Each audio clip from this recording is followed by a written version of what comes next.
Good afternoon. Welcome. We're not on air yet, so just so you know, the news is currently on Times Radio. So when I do the introduction in a minute and say we're coming live from the Cheltenham Literature Festival, I want you to do a big cheer. So can we just do that on the count of three? 1, 2, 3.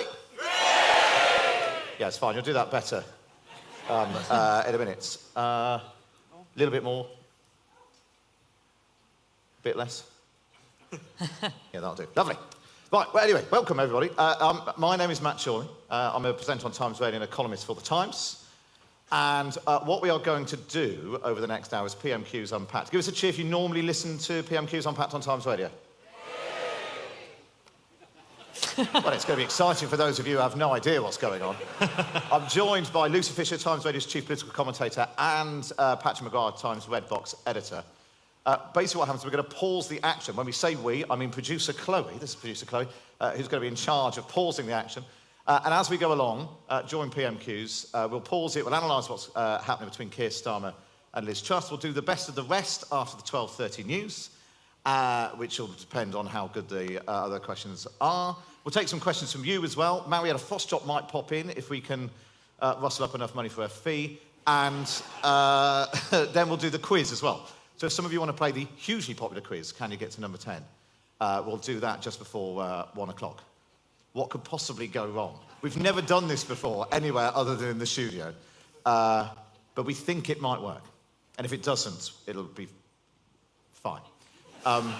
We'll just talk amongst ourselves. So I can see on here, the House of Commons is just winding up the questions before. What do we know what the questions are? Doesn't matter, does it? It's only Julian Sturdy. Julian Sturdy's on his hind legs, so that's fine. He's currently a Conservative MP.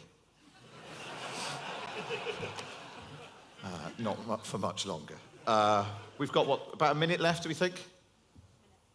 Very good. I'm currently listening to the news. They talk about Angela Lansbury.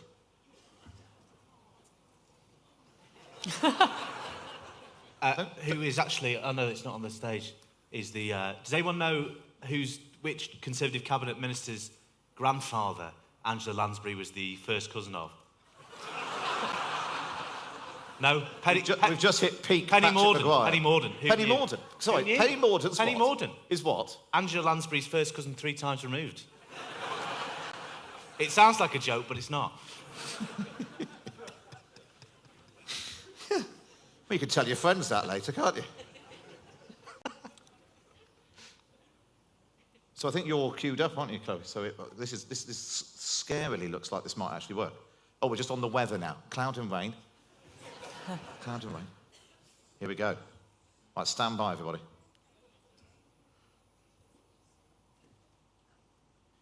Southeast staying dry.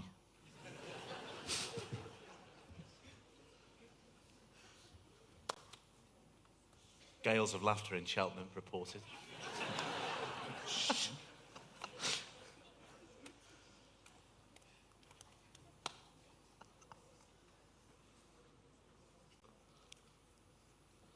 Here we go.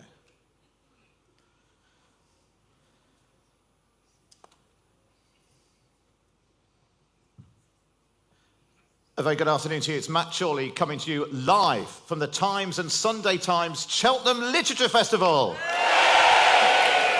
Very good. Well done, everyone. Right, so it's just gone 12 o'clock. It's Wednesday, so it must be time for this. PMQs Unpacked on Times Radio. Unpacking the politics and cutting through the crossfire. Order, order. Live from Cheltenham, I call Matt Chorley and Lucy Fisher and Patrick McGuire.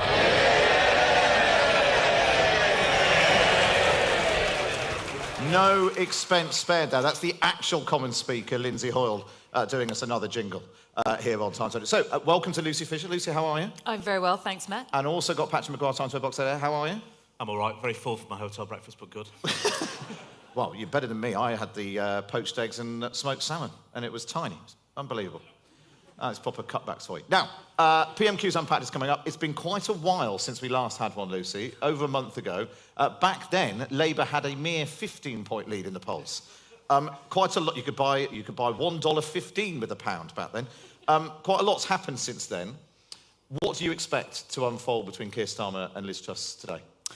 Well, it's interesting you mentioned the polls because obviously they have vastly worsened. In the past fortnight, we've had 2 successive YouGov polls that have given Labour at least a 30-point lead. But there was something else in the polling that really caught my eye, and that was around the new fixed-rate mortgages, many of which are now above 6%. And people were asked, who do you blame for that? Is it global affairs, to which 24% said yes, or is it the Conservative government, to which 52% said yes? And I think the idea that the Conservatives have pinned a blue rosette to mortgage rises, as the Spectator, the Tory Bible, has described it, is a really big problem for them, and I expect that's something we might hear Keir Starmer go on today. Patrick, what are you hearing from inside the Labour Party? Well, yeah, much the same, actually. I think Keir Starmer's aides are very keen, as Lucy says, to pin the bits of the economic turmoil people will really understand and feel on the Tory party, as was the case in 1992 with Black Wednesday. So I expect we'll hear him talk about economic chaos, and those mortgage rate rises in particular is something they really want to hammer home today. OK, here we go then, for the first time ever, live in front of hundreds of people in a tent at the Cheltenham Literature Festival. We can go live to the House of Commons. This is question number 1 from Keir Starmer. Position, Keir Starmer.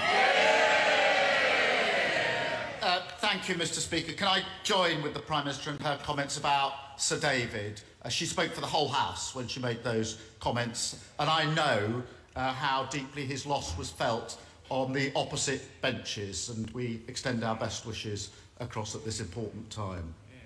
Mr. Speaker, I also want to send my heartfelt condolences to the families of all those who tragically lost their lives in Chrysler last week. Donegal is a special place to me and my family, and across this House. The people there are in all of our thoughts.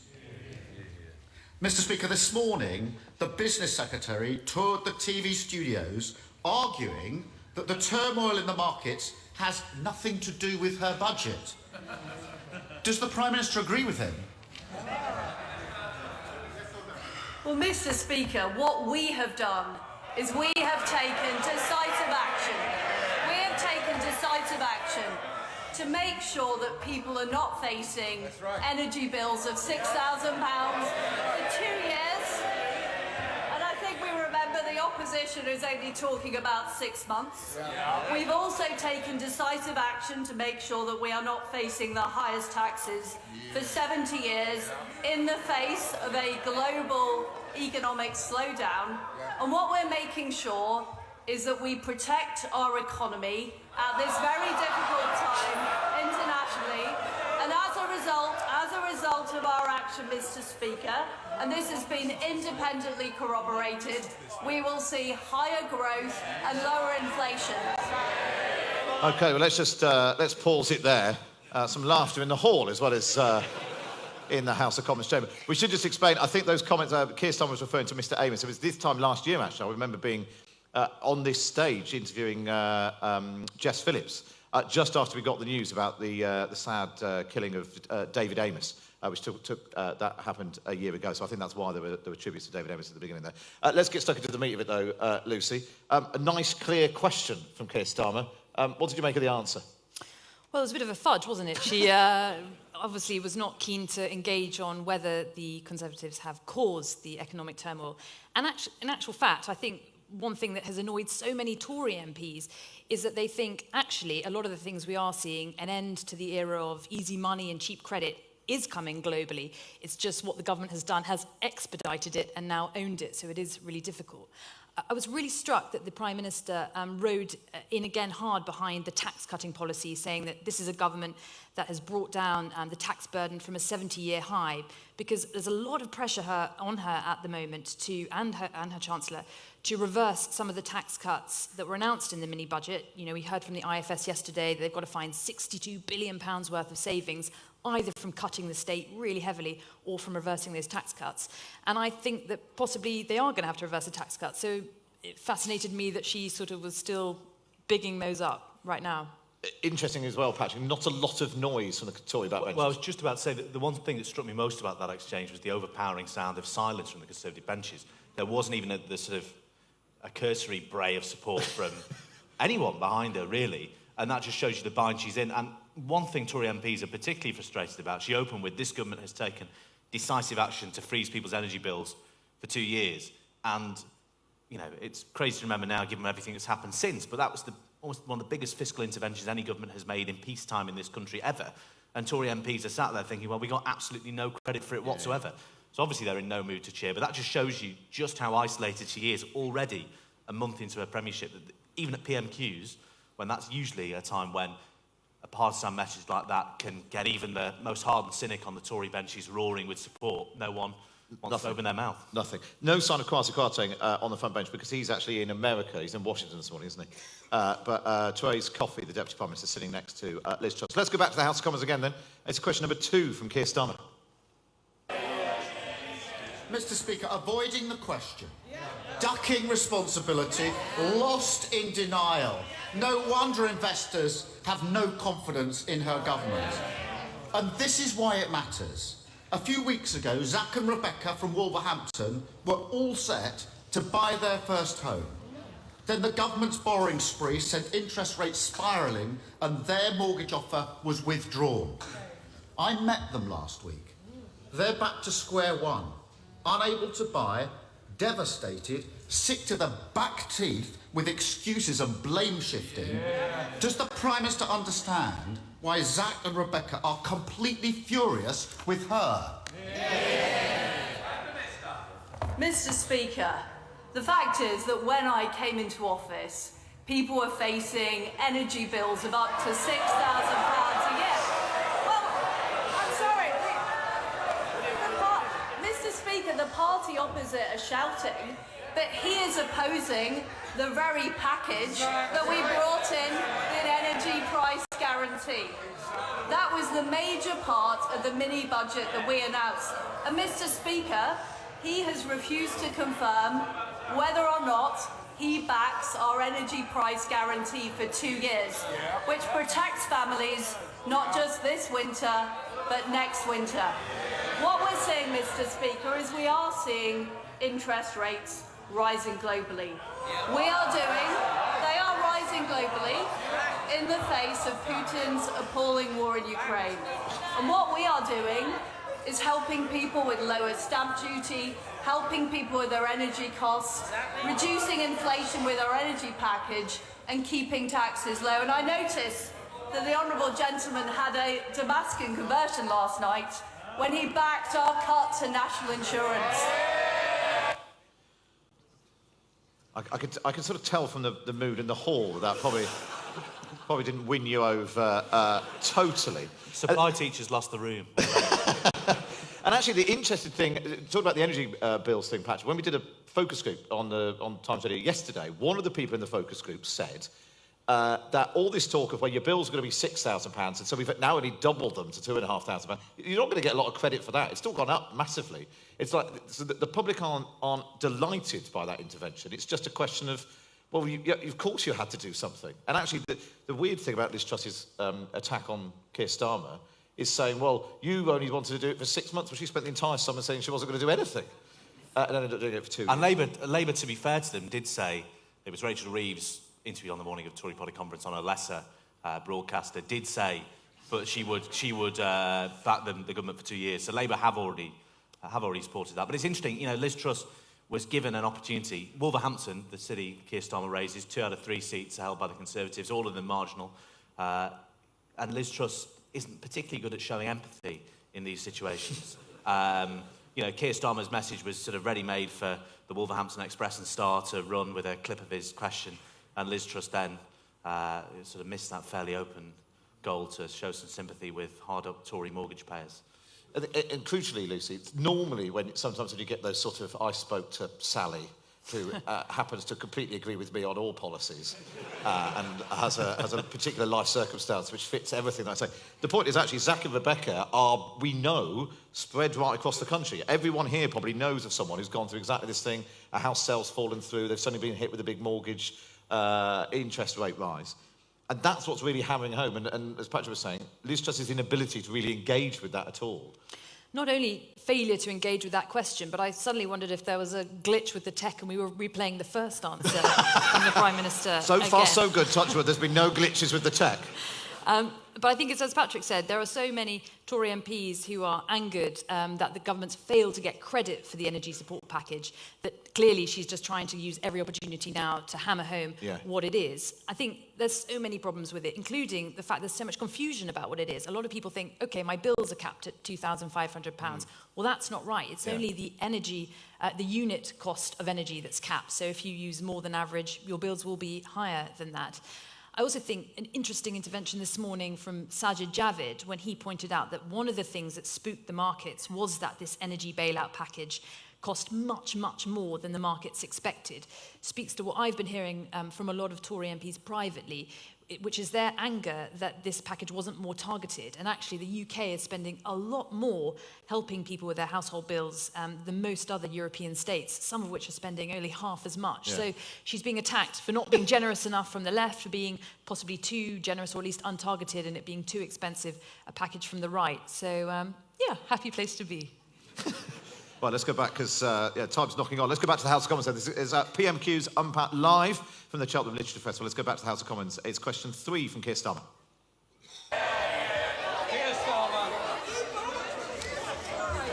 Mr. Speaker, the economy's in turmoil. People are really worried. This is really not the time to descend into absolutely nonsense attacks about last night. There's no point trying to hide it. Everyone can see what has happened. The Tories went on a borrowing spree, sending mortgage rates through the roof. They are skyrocketing by £500 a month. And for nearly 2 million homeowners, their fixed rate deals are coming to an end next year. They're worried sick, and everybody in this House knows it. They won't forgive. They won't forget, and nor should they. Stop ducking responsibility, do the right thing, and reverse her kamikaze budget, which is causing so much pain. Mr. Speaker, last night the Labour Party supported bringing down national insurance. And is he really? I won't hear the Prime Minister. I'm sorry if their own party doesn't, but I certainly do. Lindsay Hoyle, then. Mr. Speaker, I'm genuinely unclear about what Labour... The Labour Party find that particularly amusing. Oh, no, she's had to sit down again. I think we don't want an early bath at this stage. Rugby World Cup's coming, don't start it too soon. Just let's hear the questions and certainly the answers. That's Lindsay Hoyle now telling off the Labour side. Mr. Speaker, I'm genuinely unclear as to what the Labour Party's policy is on our energy price guarantee. It was the biggest part of our mini-budget. Are the opposition saying they want to reverse it and they want to see people facing energy bills of £6,000? Is that what he's saying? Well, just as Paul's sort of turned into lead of the opposition questions now. To be fair to Patrick, Liz Truss, go on. for a minute, there is a sort of semantic question about, and these are the most boring sorts of questions in politics. When you say, it's an interesting semantic point, it does mean you've lost the actual argument, but it's worth going into. Keir Starmer has been banging on about how the Tories must reverse their kamikaze budget, or kamikaze budget, as some waggish Labour front. Well, in fact, he got told off, didn't he? He went on, was it Radio Surrey? Radio Surrey, his home. And said if you say kamikaze budget again, he was going to ring a bell. He said it so many times. But the budget isn't all good for Labour in that having reversed the 45p cut, which they were going around conference, when they were meeting, journalists saying, oh, this 45p tax rate is great because it'll give us loads more money to spend on public services and we can keep it. Having got rid of that, Labour, when they get into government, or if they get into government rather, should they win, will have a little bit less fiscal headroom. They've said they'll keep the cut in the basic rate of income tax because Labour never wants to argue on higher taxes for basic rate earners. And now they're saying they'll keep the national insurance cut. So the politics of this are quite tricky for Labour, but obviously they're subsumed in the total mess that the government is facing. But it is worth just keeping an eye on the small print of what Labour says it will do with all this economic policy, because it'll be a tricky economic inheritance should Labour maintain this poll lead for another 3 years. We should point out there are quite a few spaces I noticed on the Tory benches as well. It's not as ram-packed as you would expect. I don't know, maybe people have found other things to do. Let's just, because I'm just slightly conscious of the time, because it's going on quite a bit. Let's go back to the House of Commons and see what Keir Starmer has to say in response to the question from Liz Truss. Keir Starmer. Mr. Speaker, the Prime Minister knows very well that on this side we voted against the national insurance in the first place. She voted for it. So who's doing the U-turn? Honestly, last week the Prime Minister was forced to U-turn on her unfunded tax cut for the super wealthy. This week, she's beginning to realise that she needs to extend the windfall tax, one step behind the CEO of Shell. But she's still going ahead with £18 billion of tax cuts for the richest businesses, and they didn't even ask for it. She's still gift-wrapped a stamp duty cut for landlords, just as renters feel the pinch. And she's still holding out tax cuts for those who live off stocks and shares. Why does she expect working people to pick up the bill for her unfunded tax cuts for those at the top? I notice that the Leader of the Opposition is still not saying whether or not he supports our energy price guarantee. This is very relevant, Mr. Speaker, because A big sigh there from Keir Starmer.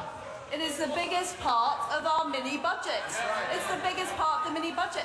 The fact is that all the opposition have said is that people should be supported for 6 months.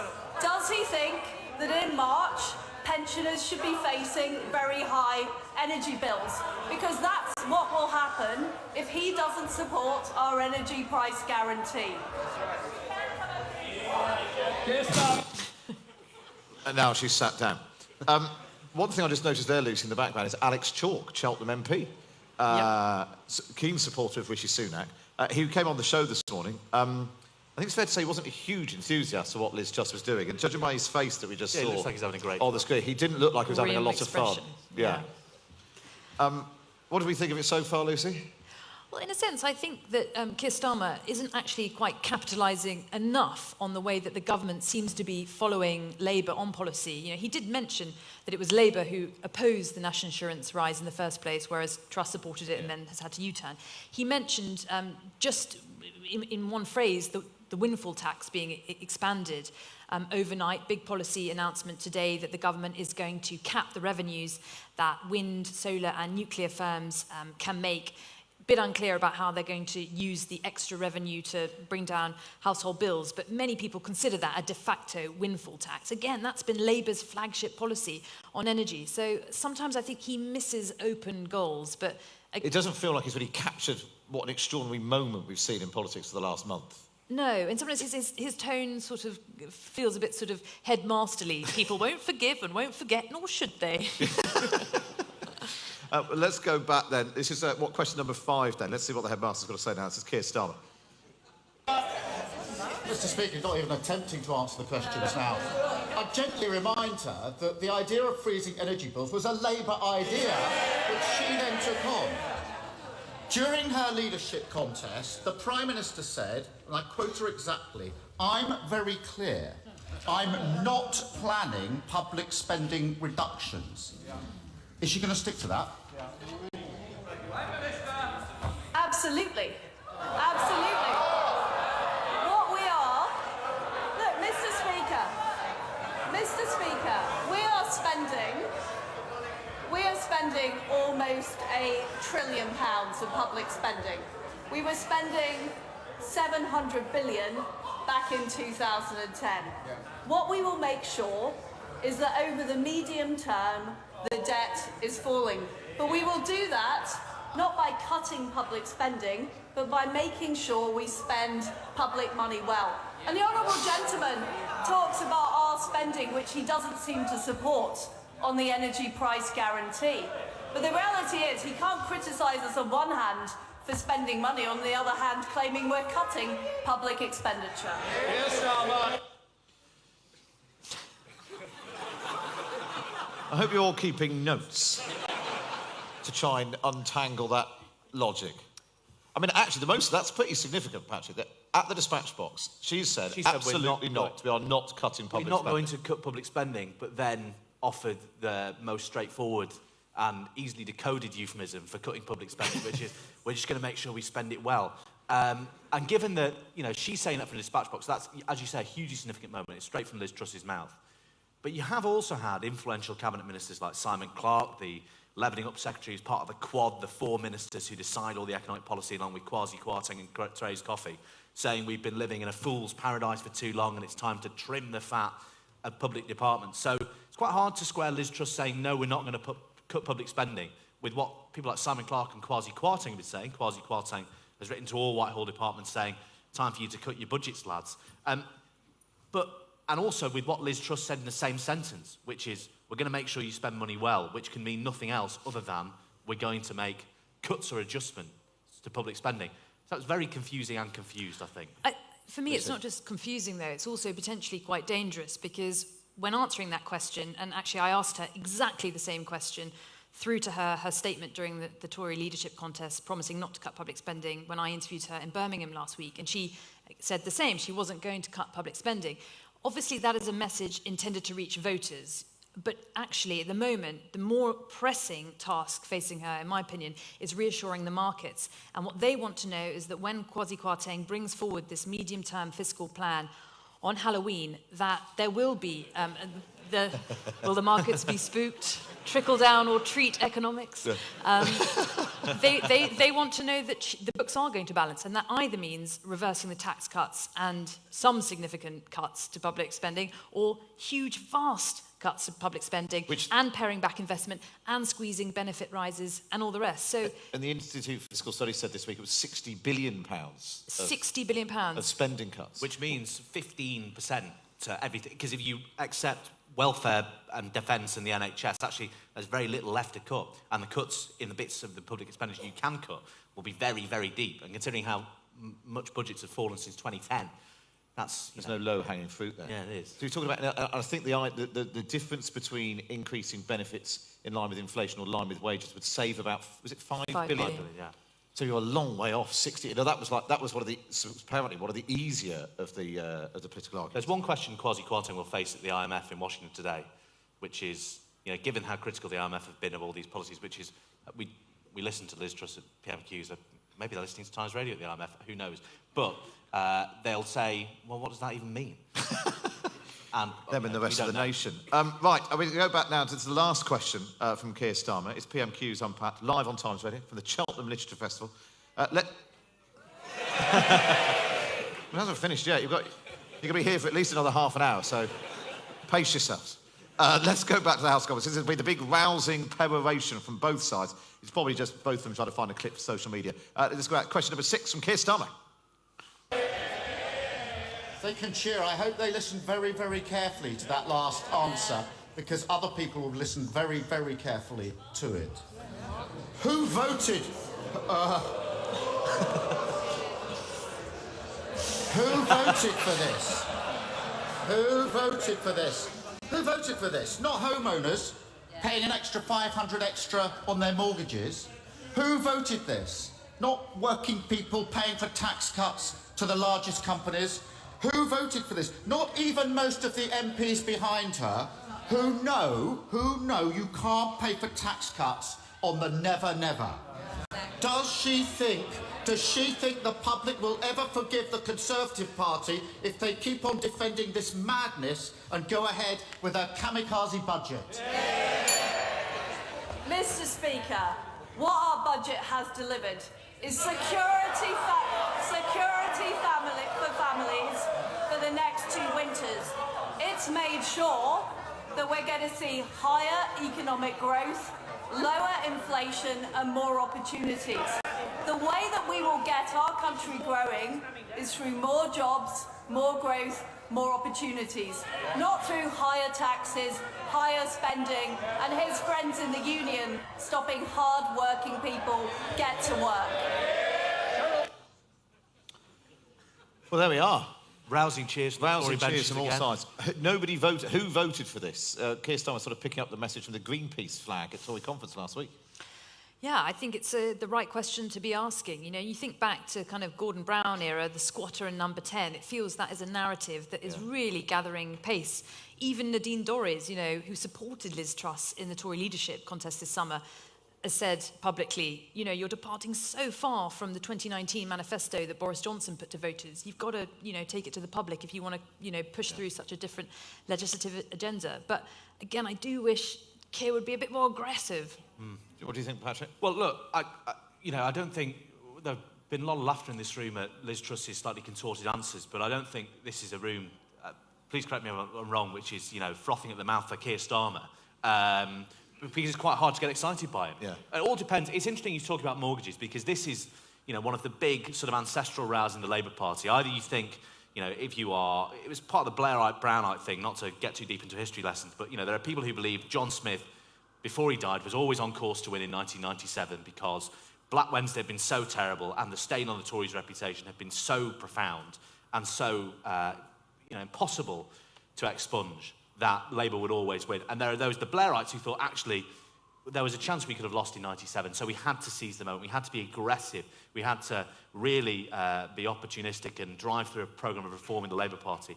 At the moment, it still seems the Labour Party, but Keir Starmer in particular, is in that sort of, we can afford to be a bit passive. One more heave. Things are so bad for the Conservative Party, we couldn't possibly lose.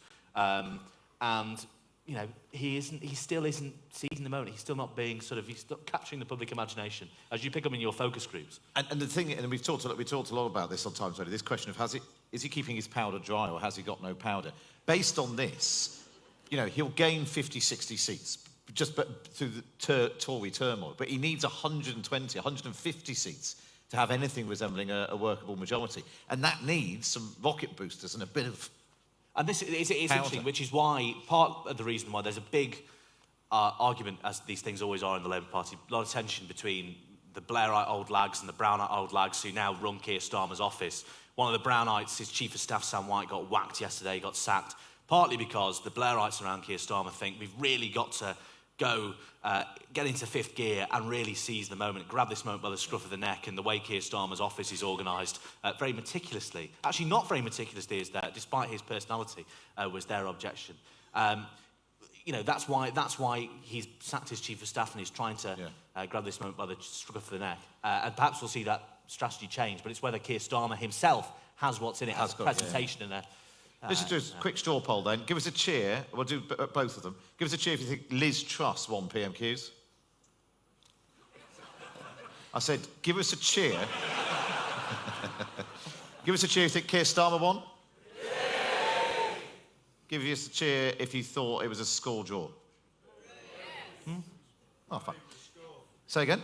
Not even a score. Not even a score. A dreary We've nil-nil. all wasted our time, haven't we, sir? For the last half an hour. Right, up next we'll do the best of the West, which of course all means we're going to get to hear from Ian Blackford, which I know is what you're all here for. And then we'll take some questions from you and we'll do the quiz. It's Matt Chorley bringing you PMQs Unpacked live from the Cheltenham Literature Festival. All right, fine. Now then, let's get some news from Cara Bedley.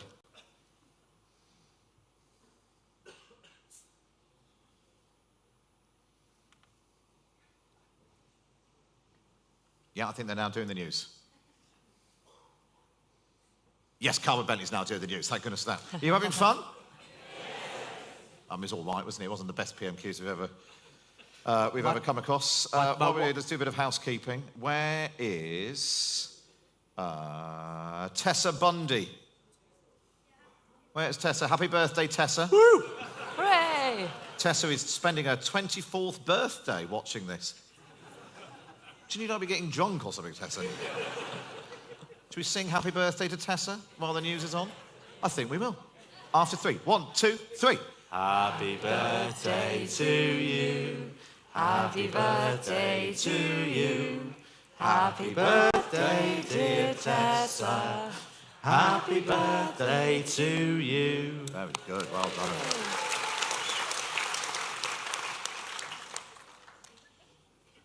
Anyone else got a birthday? You have? We've got another birthday. Oh, God, hang on a minute. We should have done you all together before. How old are you today? 70. 70? Hooray! Yeah, that's more my target audience. All the retired people listen to my show. Sorry? No, but the news is on. No, we are literally getting on with the show. I didn't expect Cheltenham to turn that quickly. Big Ian Blackford fan. Cloth bags at door.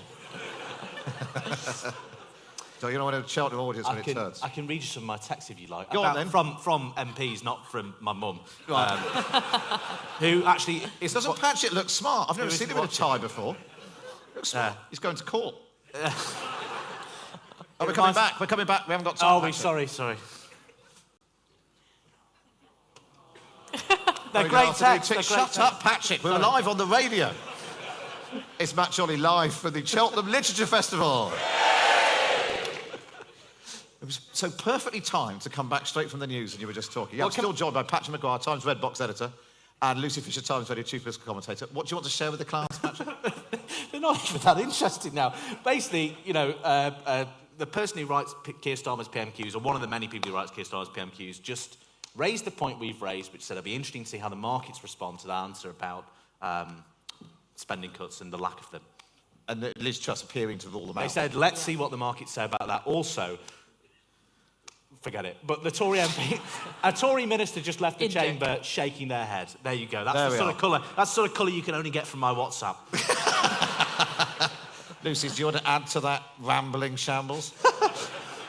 Since we're all reaching for our phones, can I just read out the leader from The Economist today? Please do. Because yes. This is something that has been sent to me by several MPs this morning, laughing. So this is The Economist, which usually goes for fairly dry, on-the-fence verdicts. Liz Truss is already a historical figure. However long she now lasts in office, she is set to be remembered as the Prime Minister whose grip on power was the shortest in British political history. Ms Truss entered Downing Street on September the 6th. She blew up her own government with a package of unfunded tax cuts and energy price guarantees on September the 23rd. Take away the 10 days of mourning after the death of the Queen, and she had 7 days in control. That is the shelf life of a lettuce.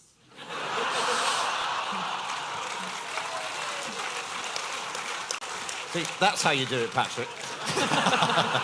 Look, right, we'll go back to the House of Commons now. I know what you've all come for. It's PMQs Unpacked. It's the best of the best. So, of course, we'll go live to the House of Commons. It's Ian Blackford.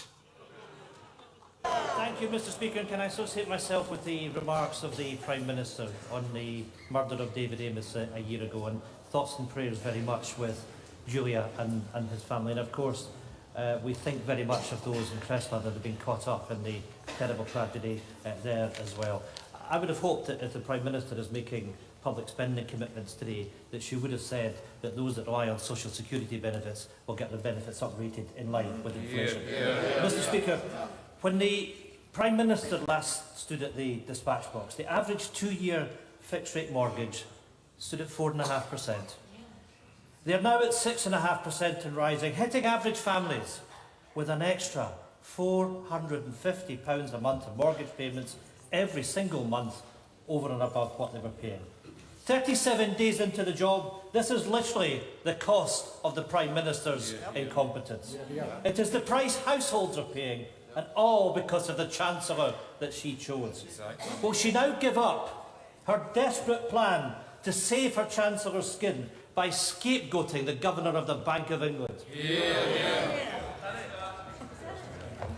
Mr Speaker, the action we have taken has meant that families in Scotland and across the United Kingdom are not facing gargantuan energy bills.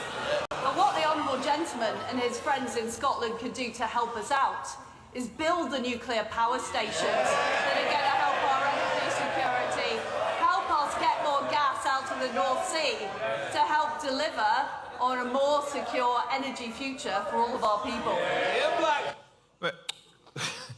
Ian Blackford there doing his classic trick of saying what everyone else has already said, but with twice as many words. But again, I mean, the reaction of the room sums it up, Lucy. Liz Truss's slightly robotic, repetitive response, regardless of the question, it's not a great place to be after 5 or 6 weeks in the job. Every time you open your mouth, people laugh. Well, to me, you can tell that the atmosphere on the Tory benches is grim, that they couldn't even rally themselves to jeer Ian Blackford when he stood up. I don't think I've ever seen that happen. It's a sad state of affairs if you can't even take the mick out of Ian Blackford. State of affairs. But I hate that in the Commons where you have a question on subject A and an answer on subject B that just don't mesh at all. It's frustrating, it achieves nothing, and I think people can see straight through it. I think we can pay tribute to James Cleverly for Herculean levels of nodding, sitting behind, the Foreign Secretary sitting behind Liz Truss and nodding like crazy. Alex Chalk's been in touch. Hope your session went well. Shall I ask him how he thinks PMQs is going? Do. How is PMQs going? You look His very majority's smaller than this room, happy isn't it? on the telly. There we are. See if he comes back.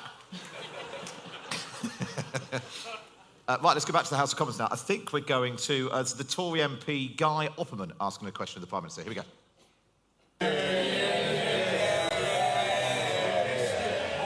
Prime Minister, the energy price guarantee is a key part of the growth plan, but too few businesses and households know about it, even if the Labour Party don't support it.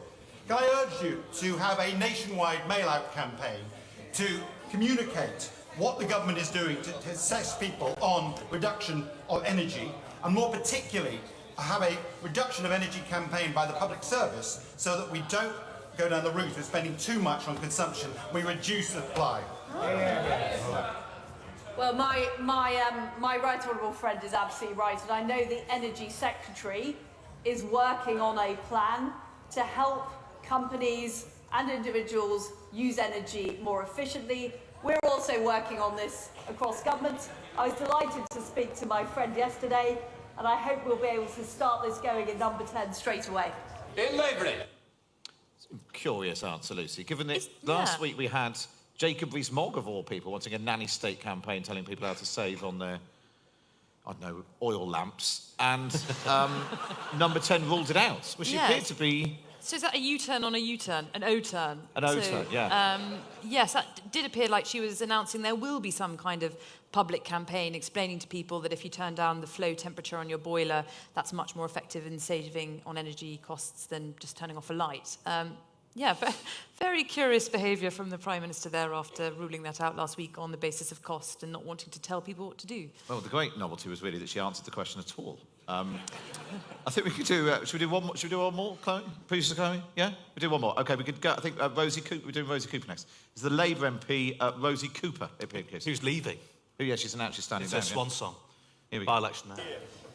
Thank you, Mr. Speaker. My constituents were absolutely delighted that the fracking application in West Lancashire was withdrawn after a moratorium was declared. Since then, we've not seen any new scientific evidence that indicates fracking would now be safe. So, despite this, the government have decided to reverse that moratorium, committing to grant fracking licences only in areas that have local consent. So, I would be grateful if the Prime Minister would reassure West Lancashire residents, my constituents, and please explain in detail how she will honour her statement that fracking licences, none of them will be forced on communities that don't want it. Well, first of all, can I offer my best wishes to the Honourable Lady on her appointment as the chair of the Merseycare NHS Trust. I can absolutely assure her and colleagues around the House that fracking will only go ahead in areas where there is local community support. Patrick, do you want to explain that issue? Well, Rosie Cooper is the outgoing MP for West Lancashire, not too far from where I'm from originally, but it's there's lots of fracking projects there, and everybody, as people who live near fracking projects tend to do, loads them. So it's going to be a big theme of this upcoming by-election. Labour's leaflets already say, you know, a vote for Labour is a vote against Tory tax cuts and also fracking. So it's very interesting to see Liz Truss nod very aggressively there, like she'd just been, you know, someone in her ear had said, make sure you nod at this, giving James Cleverly a run for his money, and then give quite a conciliatory answer, right, which is a very different tack to the one she's taken thus far in her PMQs, which is to chart a course of clear blue water. So it does show that Liz Truss, despite everything, is at least trying to moderate some of her more divisive messages in line with electoral reality, but that's not going to be enough in West Lancashire, I can tell you for free. Yeah, just quickly, Lucy. And can I just jump in and say, though, I agree with you, Patrick, but I do think we need to see what local consent means. Yeah. That's the key issue here, the definition of that, because Jacob Rees-Mogg, when he was asked, recently suggested, oh, we'll commission some companies to go and do a survey, and anyone who complains will pay them off. So that isn't, you know, consent by most people's standards. We need to see what happens there. Well, that brings us to the end of PMQs Unpacked for now. We'll also be back doing it next week. Up next, you can ask us some questions, including, look who's just arrived. It's only Mariella Fostop. I've got control of the bow. I've got control of the bow. So we'll do that next, and hopefully we'll find one or two of you who want to do the quiz as well. It's Matt Chorley on Times Radio.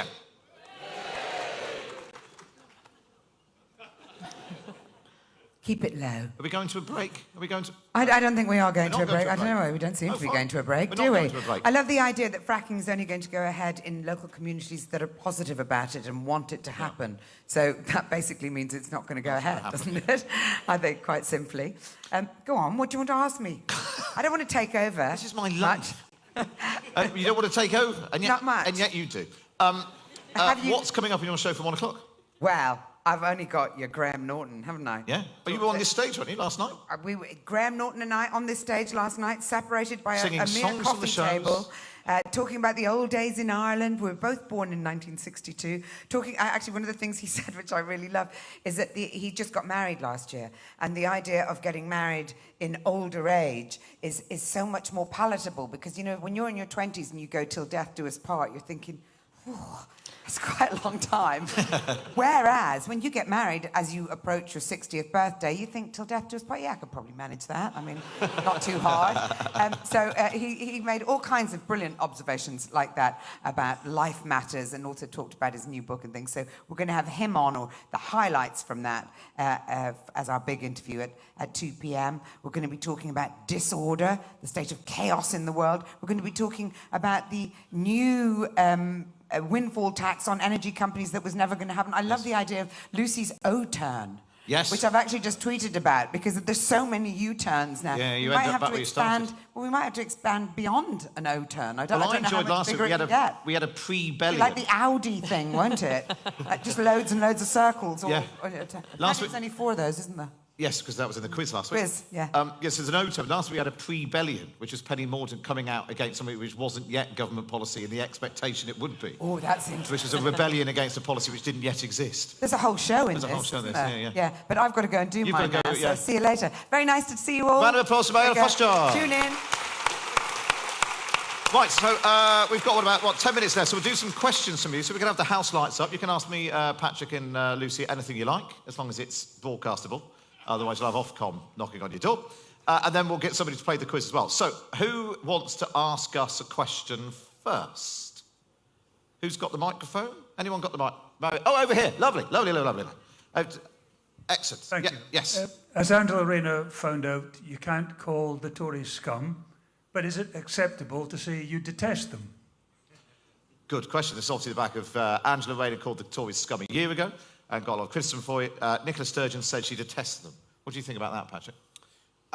Well, you know, I like to take the position it's not for me to tell politicians what to say or not to say, but I can understand the sort of very basic and brute electoral logic of it, which is if you're Nicola Sturgeon looking at a resurgent Labour Party, thinking there's a paradigm shift happening beneath my feet in British politics, and Labour could come in 2024 and totally cut off our entire electoral and independence strategy at the knees, you understand why Nicola Sturgeon is now suddenly going for the jugular on the Labour Party and saying, actually, they're a pale imitation of the Tories, who, by the way, I hate more than absolutely anyone in British politics, and look at me, I'm a better communicator than Keir Starmer.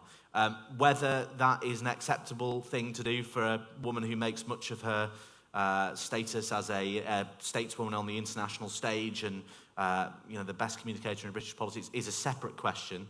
And I suspect lots of people will have already made up their minds in one direction or another. Whether it will reap dividends electorally is another question. But if the Labour Party keep polling at the rate they're they're polling at, it poses a very, very serious challenge to the SNP, and one that few people would have anticipated this time a couple of years ago. It was striking, actually. Quite a lot of SNP MPs sort of rode back from it. We had Stephen Flynn on the show yesterday, day before yesterday, and he said, oh no, when she was talking about, she said she detested the Tories' policies, and we literally played the clip. I detest the Tories and everything they stand for. So there's clearly a bit of tension there. But I think we're also seeing just generally politicians trying to define themselves negatively about who they're against, and I find that it does suggest that the argument's been lost. If you can't make the argument against someone's policies, and you have to attack the people. And it's what we're hearing from Liz Truss, right, with the anti-growth coalition, the enemies of enterprise, the Labour Party, the militant trade unions that she mentioned in PMQs, Extinction Rebellion activists, commentators. People in taxis from North London townhouse. The BBC. Yeah. Broadcasters, podcasters. Yeah. Podcasters. This just came on my podcast, so I don't know what that means. Does that mean she's a member of the anti-growth coalition? Probably. Reformed member. Reformed member. Very good. Well, another question. Oh, I can't really see anyone. There's a hand on up back over there. If we get a microphone. And then if we've got another microphone to... I mean, it's up... Of course, it's all men. If anybody want to ask a question, that is absolutely fine. We'll do that. Yes, question over there. Is there anything that Liz Truss or the Tory party could do to win the next election? My watch just then replied to you saying, I'm not sure I understand that question. Lucy, is there anything the Tories can do?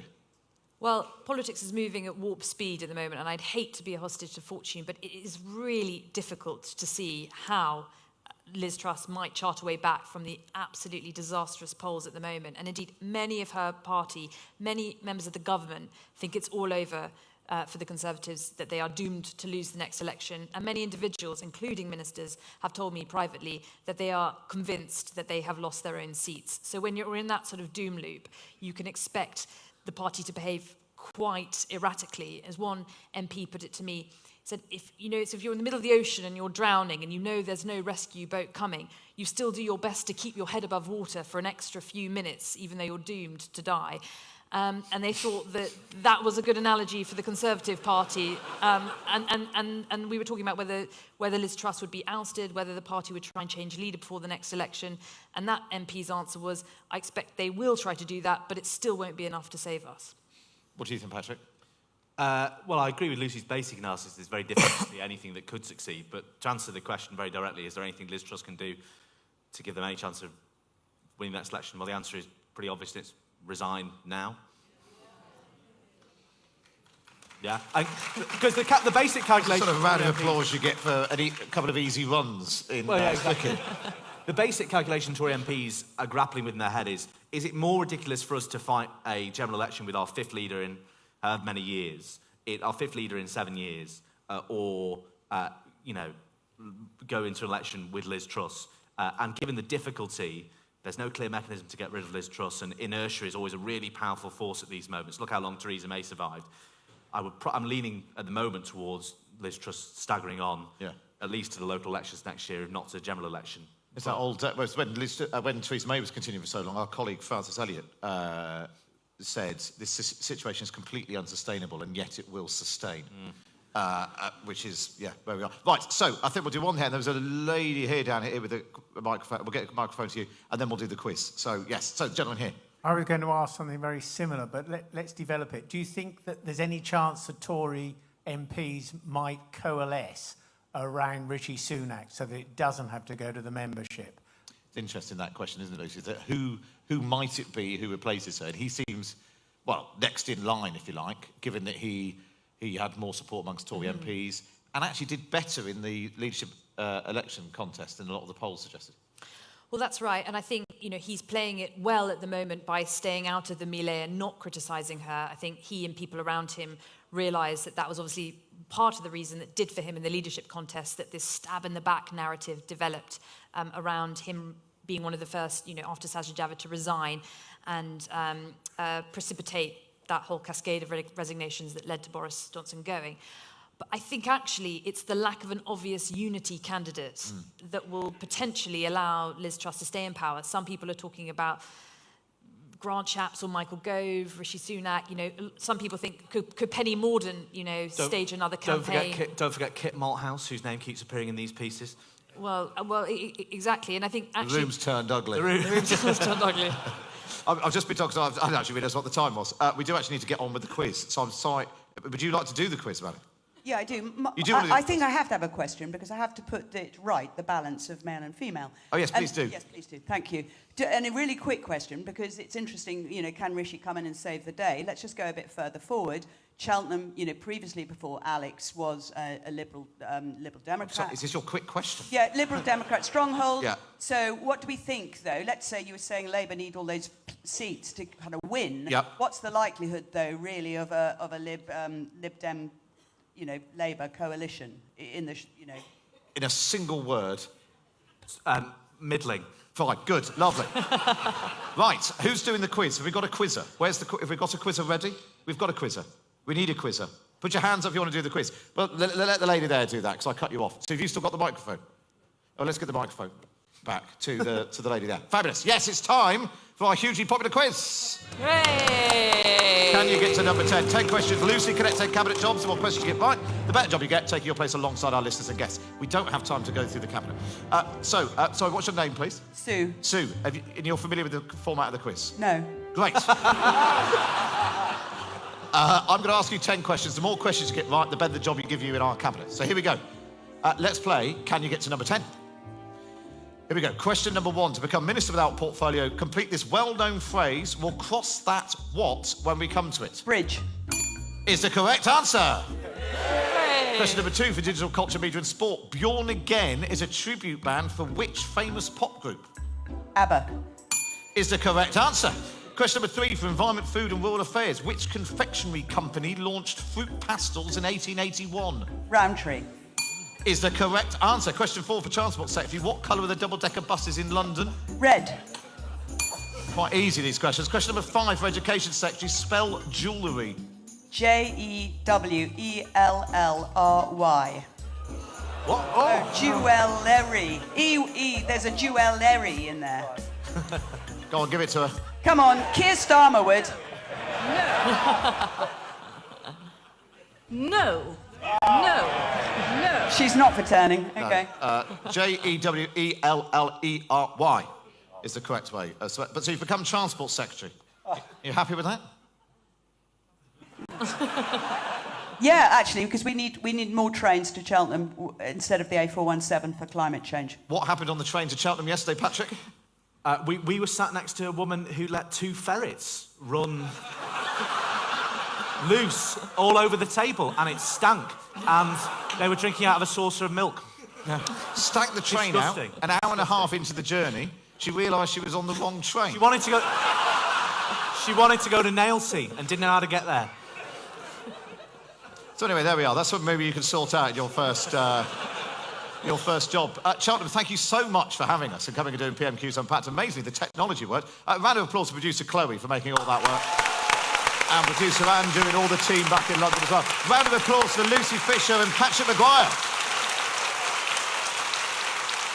And don't forget, you can listen to me every day, Monday to Friday, 10 to 1 on Times Radio. There are loads of Times Radio colleagues who are here throughout the week here at the Cheltenham Festival. Download the app and all of that and listen to Times Radio, and then maybe you'll understand the quiz the next time we ask you to do it.